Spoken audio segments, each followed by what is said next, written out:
How can you tell if a watch is well made? Today, I have a collection of watches from Sovereign, and we are going to be taking a look at these watches to see if they pass the vibe check for well-made watches. In case you're just coming across the page for the first time, my name is Rotimi, and I'm the founder and designer of Sovereign Watches. So make sure this test is objective. So we're going to be using Teddy Baldesser's video on YouTube titled How to Tell If a Watch is Well Made. And let's get to it. And we're looking at the material the watch is made from, the bracelet of the watch, the case and the dial finishing, and also if the watch has any complications, we'll also be taking a look at that.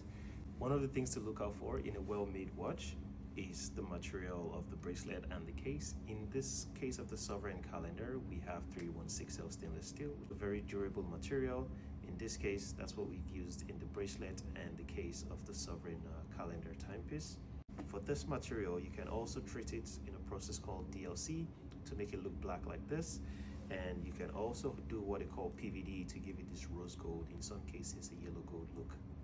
The next thing we want to talk about is the case and the bracelet. The bracelet is a full metal bracelet, it's not hollow, so that's usually a telltale sometimes of how a bracelet is cheaply made or not. And it also has screw pins, which makes it easier for you to adjust to make sure the watch is sized perfectly. Bracelets also have what we call a micro adjust, so that allows you to adjust how tight or how flexible the watch is depending on the time of day. Sometimes it gets too hot and it gets too tight, so you can always do this on the fly.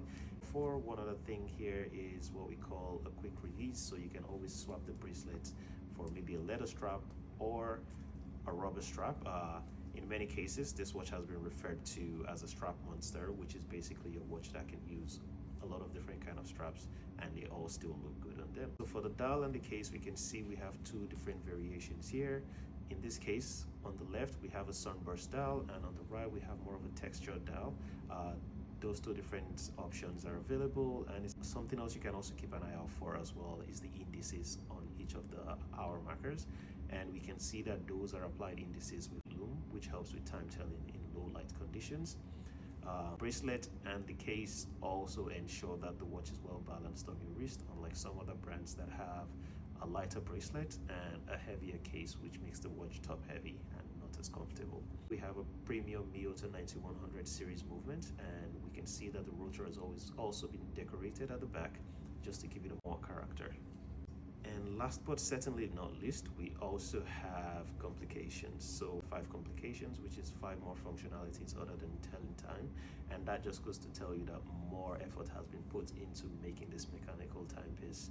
For me, setting the dates, the months, the day, the 24-hour timer, those are all part of the experience of owning